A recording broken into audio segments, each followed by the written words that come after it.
El Poder Legislativo de la provincia de Corrientes es un órgano del gobierno que está encargado de debatir proyectos y a partir de ellos elaborar leyes. En nuestra provincia, el Poder Legislativo está conformado por la Honorable Cámara de Diputados y la Honorable Cámara de Senadores. Ambas están conformadas por representantes de toda la provincia que pertenecen a distintos partidos políticos. La primera sesión de la Honorable Cámara de Diputados de Corrientes fue el 26 de noviembre de 1821. Hola, bienvenidos desde un lugar muy especial para Corrientes, como la renovada Plaza 25 de Mayo, llegamos con Creando Encuentros, el programa que desde la Cámara de Diputados, dirigida por el doctor Perucho Casani, le acerca la historia, la vida, las vivencias y sobre todo el arte de Corrientes y sus artistas. Que disfruten. Hola, ¿qué tal? ¿Cómo están? Bienvenidos a Creando Encuentros. Como recién decía Goyo, nuestra invitada de hoy es investigadora y crítica teatral. Ella publica varias de sus críticas en medios tanto locales como nacionales. También es licenciada en Artes Combinadas. Ella es Natalia Schechter. Natalia, ¿cómo estás? Muy bien. Bienvenida. Por la invitación. Bárbaro. Bueno, como recién decía en la presentación, sos licenciada en Artes Combinadas, pero ¿qué te lleva a vos a la investigación y a la crítica teatral? Bueno, yo me formé en Buenos Aires como licenciada en Artes Combinadas y la carrera, les voy a confesar cómo empieza todo, pero la carrera de Artes Combinadas en la UBA, donde yo me formé, que viste que acá en la UNE tenemos la misma carrera con el mismo título, pero un poco más contemporánea por ahí a las artes escénicas y performáticas. En cambio allá es como historia del arte y hay dos grandes patas donde nos forman, que es en la historia y la crítica y la teoría del cine y del teatro. Y de manera tácita, medio que dentro de la carrera, aunque nos formamos en las dos cosas, uno es como o de un bando o del otro, sos de cine o de teatro. Y la verdad que a mí me gustaron siempre las artes en general, ambas disciplinas, y más me gustaba o consumía o estudiaba sobre cine, como que me consideraba del bando del cine de alguna manera. Y cuando vine a vivir a Corrientes hace más o menos 6 años, empecé a ir a hacer mis consumos culturales, ¿no?, dentro de la ciudad o de Resistencia, y sobre todo me pasó acá de ver una obra de teatro que me gustó mucho y fui a hacer lo que generalmente solía hacer cuando vivía en Buenos Aires, que era a chusmear qué dice la crítica, ¿no?, qué dicen los medios sobre esa obra, qué ideas proponen. Y me encontré prácticamente con un vacío, como que es un campo inexistente. Y así una vez y otra vez dije, pero esto, aparte me parece muy importante que exista esa disciplina dentro del periodismo, de alguna manera, que es la crítica y el análisis, sobre todo de cara a futuro, ¿no? Como investigadora, después uno va a buscar material, porque el teatro tiene esto de efímero que pasa y no queda, digamos, cualquier registro es incompleto de todos modos, porque lo que pasa en el teatro pasa en ese momento, pero es bien interesante esos registros y esos análisis escritos, sobre todo esto, para recuperar la historia. Y ese vacío me pareció algo preocupante de alguna manera y también muy interesante, y bueno, y ahí empecé a meter de a poquito algunas opiniones, algunas ideas, qué sé yo, y fue creciendo esto hasta llegar más a la investigación. Bien, y que también favorecen un montón a los a los actores, a los directores de teatros y a las mismas producciones, ¿no? Totalmente. Yo creo que a todo el campo cultural, empezando por el campo teatral, por supuesto, pero también como sociedad es como una manera de pensarnos también y de abrir debates, ¿por qué no? Natalia, además tenés una columna semanal en radio sobre el teatro y otras aristas artísticas. Sí. ¿Cómo surge ese proyecto y qué te atrapa o qué te interesa de la radio? Y empecé en la radio por invitación de Carlos Lescano, porque estamos en la radio de la universidad, en el programa que conduce él todos los días, que se llama Todos los Vientos. Y bueno, ya nos conocíamos del ámbito de la gestión cultural de hace muchos años y después nos reencontramos desde otro lugar acá en Corrientes. Y viste, uno se va cruzando en ciertos ámbitos y empezamos a conversar. Y ahí me invitó a charlar sobre teatro, fui una vez, otra vez, y después terminamos armando esta columna. Y la verdad que el medio radial a mí me parece hermoso. Y tiene esto de darle por ahí contra la manera de consumir que tenemos ahora, que están una cosa atrás de la otra, y rápido y cortito, y los medios, los celulares y qué sé yo. Es como un momento en que uno se detiene sobre la mesa, que eso es lo que él propone y propone el programa, a charlar, a darle espacio a las ideas, a la charla, como si fuera una charla entre amigos, a poder expresarnos. ¿Ya habías tenido una experiencia similar o no? En radio, sí, hace muchos años, cuando vivía en Paso de los Libres, yo me crié allá. Un verano de la adolescencia, que el primero o segundo año que mi grupo de amigos nos fuimos a estudiar a diferentes ciudades, a Corrientes, a Resistencia, a Buenos Aires. Al principio, los veranos nos reencontrábamos sin actividades y armamos algún verano un programa de radio y fue una experiencia hermosa. Hace tanto que lo tengo grabado en cassette, imagínate. Sí, supongo que esa charla con Carlos debe ser muy interesante porque él también ha escrito sobre obras de teatro y escribe incluso sobre artistas visuales, ¿no? Sí. Y hacemos entrevistas y a veces publicamos esas entrevistas en el diario. Y también hemos hecho algunas entrevistas a artistas visuales juntos y a otras expresiones que por ahí a mí me interesan, y él es muy abierto a conversar de todo lo que le propones. Totalmente.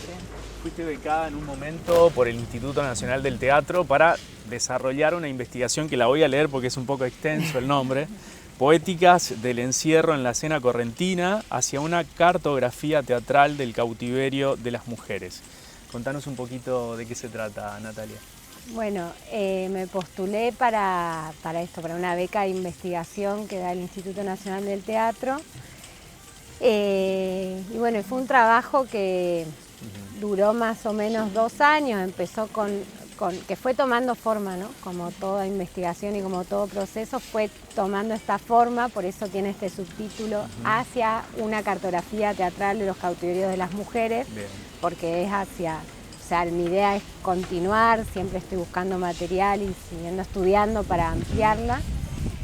Y todo empezó en el 2017, me encontré con una, en ese momento me pareció una casualidad, que había visto 4 obras de teatro que tenían la particularidad de que las protagonistas eran 2 mujeres en una situación de encierro X, cada una muy diferente, pero simbólicamente todas estaban en una situación de encierro. Y bueno, y puse todo eso sobre la mesa y como que se me ocurrió esta pregunta de qué está diciendo la sociedad correntina desde el teatro de nosotros mismos, porque cada disciplina está diciendo algo, ¿no?, de la sociedad que lo habita. Bueno, y a partir de ahí como que se me disparó esta pregunta, ¿qué es sociológicamente, digamos, qué estamos diciendo, qué dicen los teatristas sobre Corrientes y sobre el lugar que habitamos? Y después fue tomando este rumbo con una perspectiva de género, empezaron a aparecer teóricas feministas y otros materiales, se me fue armando esto y un poco la idea, lo que apareció es que aunque querramos expresar un montón de cosas, ¿no? Y abrirnos a hablar de un montón de temas, de alguna manera como que el paradigma de las cautivas correntinas nos atraviesa a todos, incluso yo misma lo registré en este proceso de años, que primero esquivaba, como que soslayaba ciertos temas, no me quería meter en ciertos lugares, pero bueno, una vez que uno lo ve, ¿no? Que está ahí frente a los ojos y no se puede dar vuelta atrás. Y bueno, como que de alguna manera todos estamos atravesados por este paradigma, entonces aparece esto que soslayamos, lo que no se termina de decir, de manera inconsciente, porque de hecho hay un montón de esas obras. Esta obra de la que hablas es Tierra de Hembras, ¿no? ¿O no? Tierra de Hembras no está en el cuerpo de esta primera parte de la investigación, pero sí tengo muchas entrevistas y mucho material que está ahí esperando a seguir siendo procesado, pero va a tomar como otro lugar, porque yo tomé obras que había visto en esos años, pero bueno, después van apareciendo estas otras como Tierra de Hembras que hay que seguirlas trabajando. Y esta investigación continúa entonces, sí. ¿no? Va a continuar. Sí, seguro que sí. Natalia, ¿qué tiene que tener un tema o una historia para que te atrape y te lleve a la investigación? Y a la vez también hay algún tiempo de trabajo en cuanto a la investigación, o es algo que de alguna manera se traslada a toda tu vida. Y ahora tomó una relevancia el tema de la crítica y la investigación que sí va apareciendo, porque yo me doy cuenta que cualquier cosa que leo o que miro, de alguna manera siempre lo estoy cruzando o enganchando, que es un trabajo permanente, como me atrevo a decir como cualquier proceso creativo, ¿no? Uno todo el tiempo está buscando casi sin buscar. Entonces, por un lado, esto de la investigación y del tema de las cautivas, y que me interesa mucho, y ahora a su vez en los últimos años están emergiendo un montón de narrativas de diferentes disciplinas, de gente joven por ahí que está trabajando ahora en el cine, en las artes visuales. Van apareciendo otros trabajos vinculados a esto y yo voy investigando también eso y tratando de hacer algunos cruces. Y por otro lado, después yo escribo críticas de teatro de otros temas también, de otras obras que están en cartel o que van sucediendo. Y ahí también, aunque sea una crítica por ahí para publicar en un momento histórico determinado y en un medio de comunicación, también tienen en general detrás algún proceso de investigación, ¿no? Uno va tomando un material con el cual dialogar, que puede ser local o no, y siempre trato de ir, entonces sí, de alguna manera atraviesa todo, porque trato de ir buscando esos vínculos, ¿no? De cómo hacer dialogar lo que uno conoce o lo que uno va consumiendo. ¿Y cuántos profesionales intervienen hoy, ¿no? En este tipo de comunicación? Porque hoy existen también plataformas dedicadas exclusivamente a mostrar teatro, como Teatrix, por ejemplo, que calculo que desde ahí también, ¿no? Se pueden hacer muchas críticas, ¿no? Sí. Desde la distancia, sin estar en lo presencial, me refiero, ¿no? Sí, es un punto por ahí un poco controversial, si se quiere, o complicado, ¿no? En esta coyuntura que vivimos, el tema de consumir teatro de manera virtual, o sea, porque se extraña, ¿no? El teatro es el encuentro, es la presencia, todos lo sabemos muy bien, ¿no? Uno se adapta de alguna manera, pero no al 100%. Totalmente, totalmente.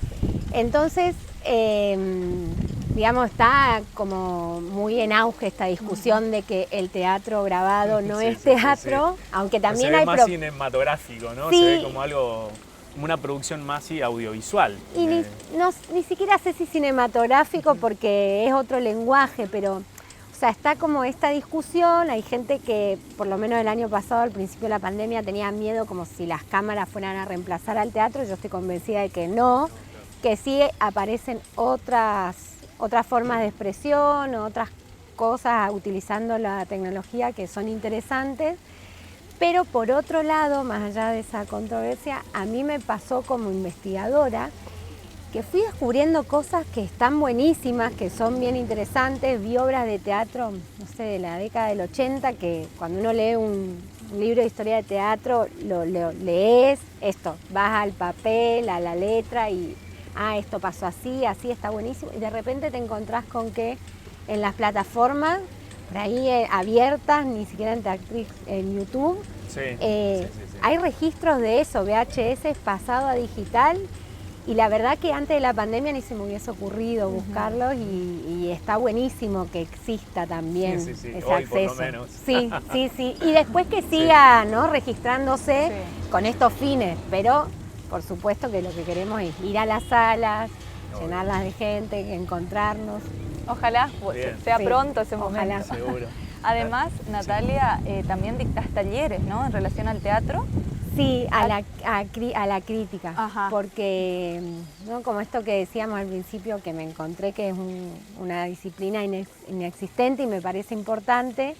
Entonces, después de estos años de publicar y escribir, me animé a empezar a armar talleres porque todos tenemos algo que decir, porque están los estudiantes de periodismo, hay gente que es del mundo de la comunicación o del mundo del teatro, pero que le gusta escribir, o que todos charlamos y tenemos una opinión. Entonces, como que un poco es presentar las herramientas y animar a que ojalá muchos estemos escribiendo, publicando, discutiendo, ¿no? Intercambiando. Y bueno, la idea de los talleres es animar a que en toda la región, porque es una falta que existe en toda la región. El año pasado hice el primer taller que tuvo que ser de manera virtual. Y también, ¿no?, uno dice, ay, qué lástima que es virtual, que no nos podemos encontrar, pero por otro lado se anotó gente que si no, no lo hubiese podido hacer, de Misiones, de Chaco, de acá, incluso hasta de otro país. Y bueno, pero lo que sucedió con la gente acá es que a todos de acá digo de todo el NEA, a todos les pasa lo mismo, no hay crítica y todos los realizadores consideran que sería interesante que haya. Claro. Así que bueno, vamos a seguir por ese camino de animar a que... Te sentís acompañada, que eso también es bueno. Sí, cuando hay respuesta, sí, está bueno. Bien, buenísimo. Bueno, sabemos que perteneces a un programa que se llama Marabunta, un programa de formación del espectador. ¿Cómo se desarrolla ese programa y en qué lugar? Si hay un espacio físico o no. Marabunta lo llevamos adelante, es un programa autogestivo, independiente, que lo llevamos adelante Marianela Iglesias, Laura Virgile y yo desde el 2017 o un poquito antes, creo. Y es un programa de formación de espectadores que se desarrolla en teatros, en salas independientes de la ciudad de Corrientes. Nosotras no tenemos un lugar físico, pero vamos rotando por las salas.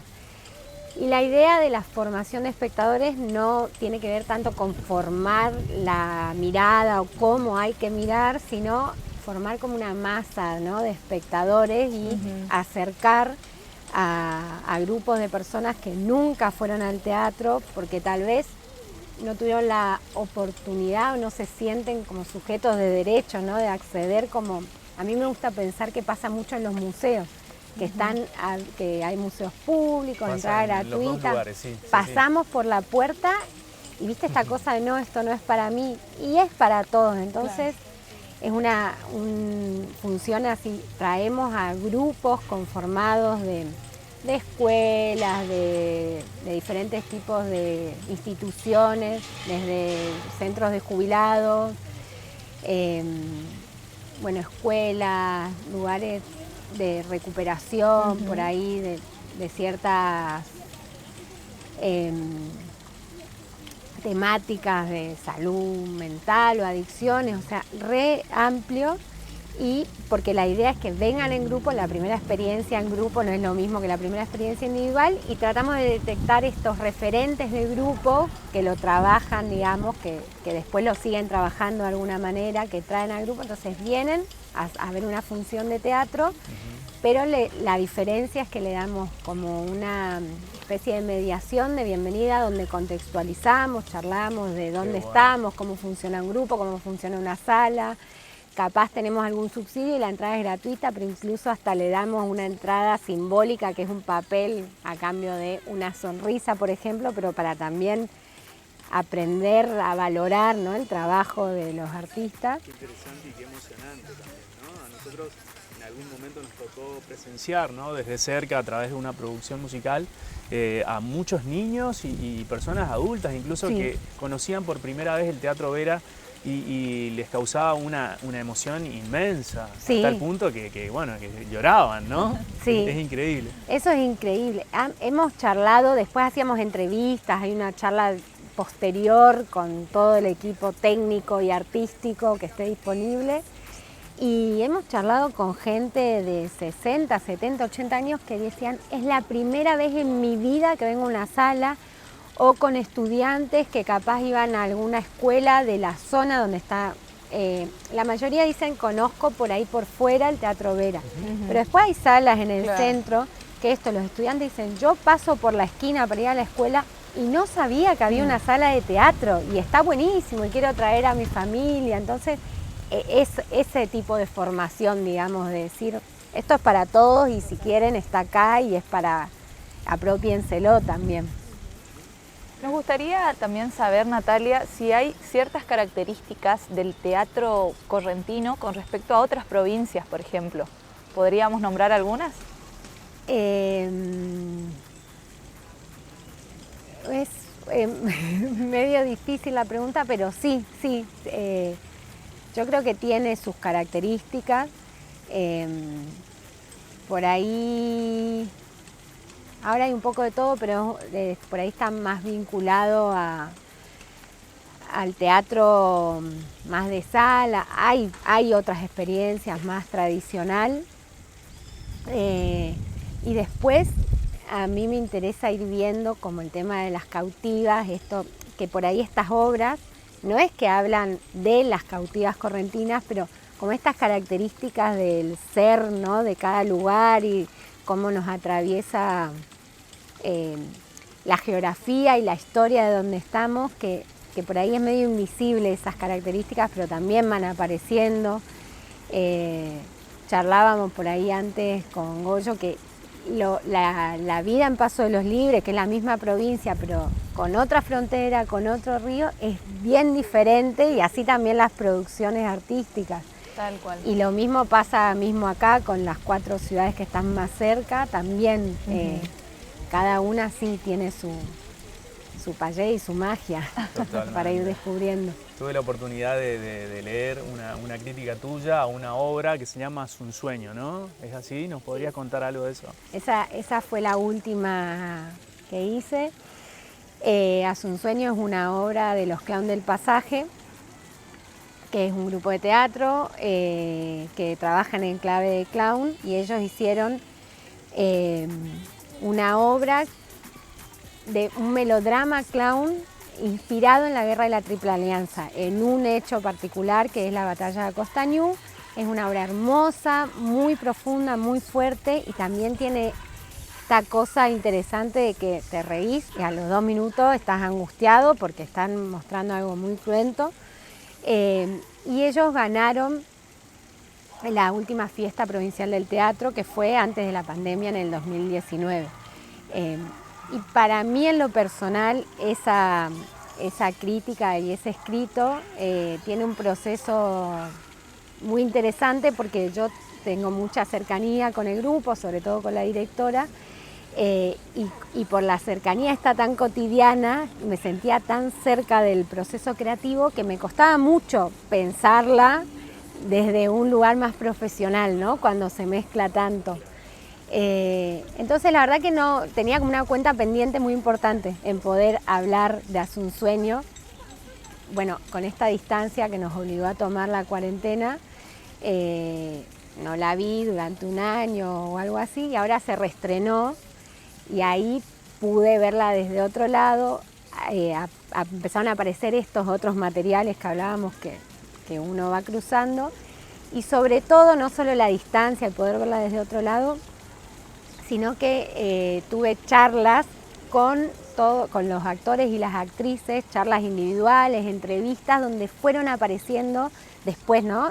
Las desgrabo todas, las voy leyendo y aparecen un montón de elementos que arman, y ahí se arma como lo que yo llamo la idea fuerza de la crítica, ¿no? De la idea de lo que vamos a hablar, que por supuesto uno habla de la puesta en escena, del trabajo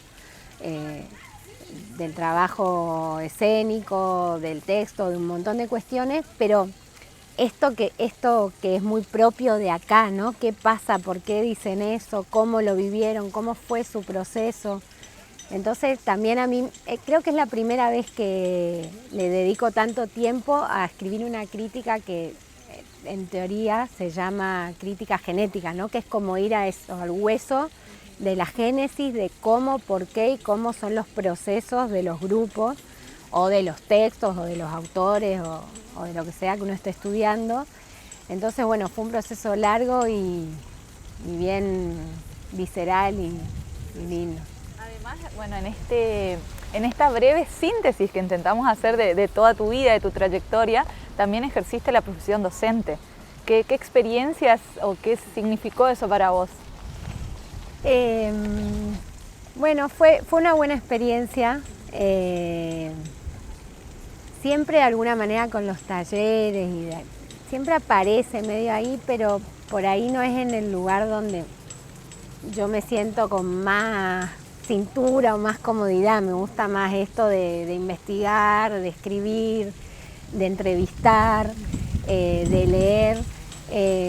Y bueno, la docencia está atravesada un poco por todo eso, pero también fue interesante como conocer esto, conocernos y conocer el lugar que vivimos desde el otro lado, ¿no? Porque sobre todo estuve en un instituto de formación docente, entonces escuchar a los docentes cómo se van formando, cómo hacer esa rotación, me resultó una experiencia muy interesante. Bien, bien. Y todavía nos falta una faceta más, que es la de productora, ¿no? Sabemos que fuiste productora de bueno, justamente producciones independientes y también del festival, de festivales del Instituto Nacional del Teatro, ¿no? Sí. Yo trabajo hace 15 años como productora en el Ministerio de Cultura de la Nación. Bien. A veces de manera media virtual, digamos, programando a distancia. Los años que viví en Buenos Aires y trabajaba ahí, programaba en festivales de todo el país, pero a distancia. Y bueno, y desde que vivo acá, en la etapa anterior a esta que estamos viviendo, por supuesto, también esa programación y más la cuestión de la producción local, ¿no? Ir por los diferentes lugares de la región. Y bueno, esa es como mi pata laboral más fuerte. Bien. O más la expertise que fui ganando en esos años de trabajo. Entonces después acá sí trabajé en algunas oportunidades con algunos festivales en el instituto. Y bueno, espero que vuelva a haber festivales y sigamos trabajando. Bárbaro, Natalia. Felices de tenerte en Creando Encuentros y bueno, espero que bueno, nos podamos ver de nuevo en las salas de teatro, ¿no? Ojalá que sí. Muchas gracias. Y creo que pudimos abarcar más o menos todo. Sí. Falta una segunda parte. Muchas gracias. Un placer.